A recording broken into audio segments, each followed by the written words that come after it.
Thank you, County Cork, for including this topical issue. Emergency services response time is a constant concern in rural areas. County Cork is one of the areas seriously affected by significant ambulance delays. Despite the best efforts of paramedics and other staff, over 1/3 of calls had response times in excess of an hour in the first half of 2021. The distances involved have been cited by the National Ambulance Service as one of the reasons for delays. This is a massive source of worry for people, for rural residents, especially for households on the peninsulas in Cork Southwest. The resourcing of the National Ambulance Service remains a crucial issue, as is the inadequate number of ambulances and paramedics. However, recent changes in County Kerry and in Donegal are working on allowing fire and rescue personnel to act as first responders in health emergencies. This is a very practical and a potentially life-saving measure that should be adopted in all counties as soon as possible. We have excellent fire and rescue services in Cork, staffed with personnel trained as first responders.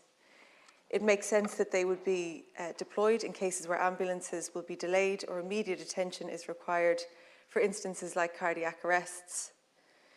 Towns and villages in Cork Southwest, including Scull, Castletownbere, Bantry and Dunmanway, have fire stations with staff who by nature of this work are in the area and are available to respond.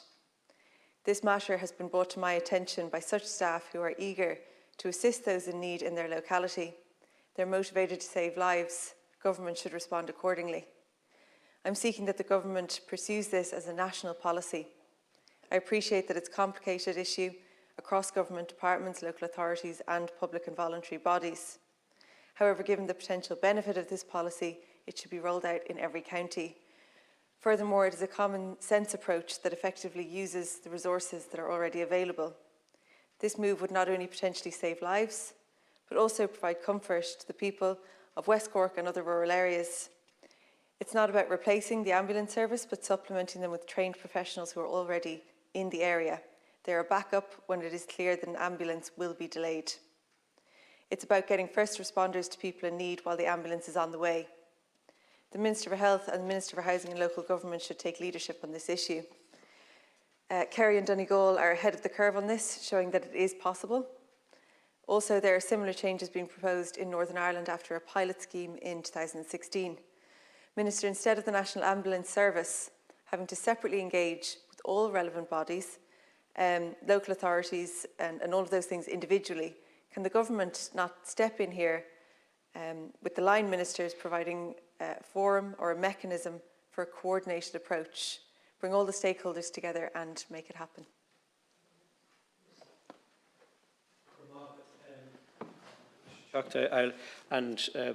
Deputy put forward certainly a very strong case for this type of cooperation. I think it's an important issue, and particularly as we've come through the COVID crisis, I think it has highlighted, particularly in rural areas where there's significant challenges there, and it's a part of the country I'm very familiar with.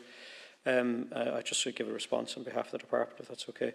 And to begin, just to clarify that the provision of a fire service in its functional area, including the establishment and maintenance of a fire brigade, the assessment of fire cover needs and the provision of fire station premises, is a statutory function of the individual fire authorities under the Fire Services Act 1981 and 2003. Our department supports fire authorities by establishing policy, setting national standards for fire safety and fire service provision, providing a central training programme, issuing guidance on operational and other related matters, and providing capital funding for priority infrastructural projects. Fire services are provided in Ireland by local authorities in accordance with the provisions of the Fire Services Act of 1981-2003. And under this legislation, there are 31 local authorities which provide fire prevention, fire protection services for communities through 27 service delivery structures. Local authority fire services are delivered by approximately 3,300 local authorities staffed, engaged at 217 fire stations nationwide, with 16 of those stations being staffed by full-time firefighters, a further 4 are mixed full-time and retained, and 197 are staffed by just retained firefighters. Responsibility for the provision of emergency medical services, including pre-hospital emergency care, rests with the HSE, which operates under the National Ambulance Service. and emergency departments in hospitals in accordance with the health sector legislation and national policy.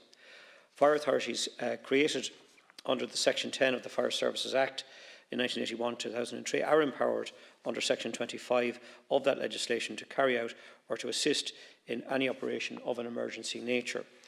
The National Ambulance Service may call for assistance before its crews reach an incident, and many fire services are equipped with automatic external defibrillators, and the majority of fire services have trained their firefighters in cardiac first responder and emergency first responder to pre-hospital emergency care council standards for health and safety reasons.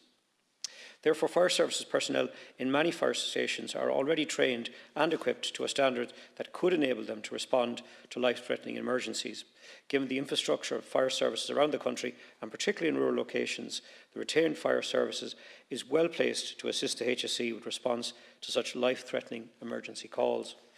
As Minister with Policy and Legislative Responsibility for Fire Safety, the provision of fire services by local authorities, a primary concern must remain, in accordance with the Fire Services Act of 1981-2003, that local authority provided fire services are meeting their statutory obligations in respect of the primary role provision of fire services and fire safety.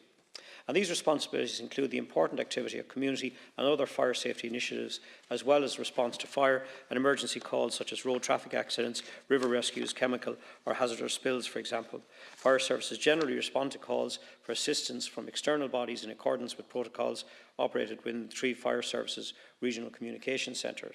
And the feasibility of fire services outside of Dublin Fire Brigade area of operations being commissioned by the HSE to provide a response in support of the National Ambulance Service in responding to life-threatening emergency calls was discussed at national level at the Fire Services National Oversight and Implementation Group, which consists of fire services management and staff representative, and it produced a discussion document as to the basis to underpin discussions within the health sector.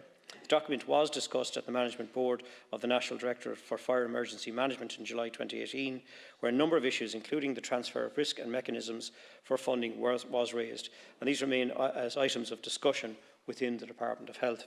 Any proposal for formalising this assistance would need to be subject to appropriate governance and cost reimbursement arrangements, and to be set in the context of a service agreement between the HSE and National Ambulance Service, which would not impact or adversely impact fire services' primary roles.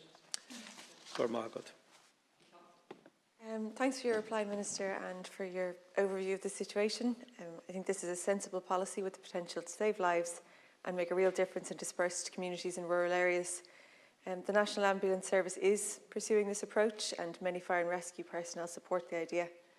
Also, the Pre-Hospital Emergency Care Council Priority Dispatch Standard allows for use of appropriately trained fire and rescue staff to respond to certain categories of emergencies as first responders. We now need the government to fit the pieces together and make it happen. Bring together all the stakeholders at national and local levels with the common goal of deploying all available resources to save lives. This is about the practical and responsible use of available personnel and resources. I absolutely realise that it will require negotiations and new agreements, but given the prospects of saving lives and offering assurances to vulnerable groups in rural areas, I think it will be worth it. I think it's important to note, Minister, as well, that the ongoing issues with the ambulance service remain. We require more ambulances based around the country and staff who work reasonable hours to be able to respond safely and effectively to emergencies. We must also have a service that reaches all communities in a timely manner. This policy is about fire and rescue service staff serving as first responders, a stopgap measure until an ambulance arrives. We still need more ambulances and we still need more paramedics.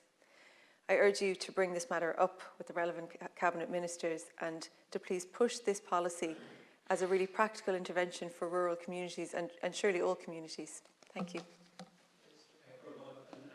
Yes, absolutely, I will. I think it's important that we do. And I think it's important just to another point just to raise in relation to this, and this is in relation to the COVID-19. The pandemic has presented challenges to the fire services in respect of delivery of services, and our department has monitored regular reports from the fire services regarding the impact of the pandemic on staffing levels and business continuity.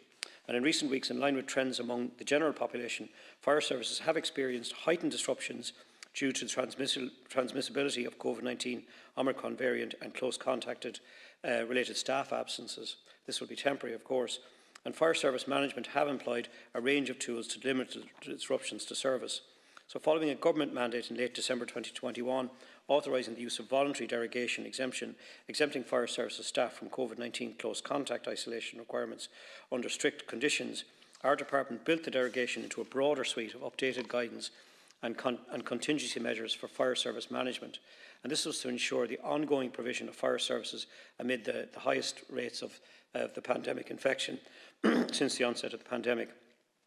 Fire services would also look to assist other emergency services when called upon.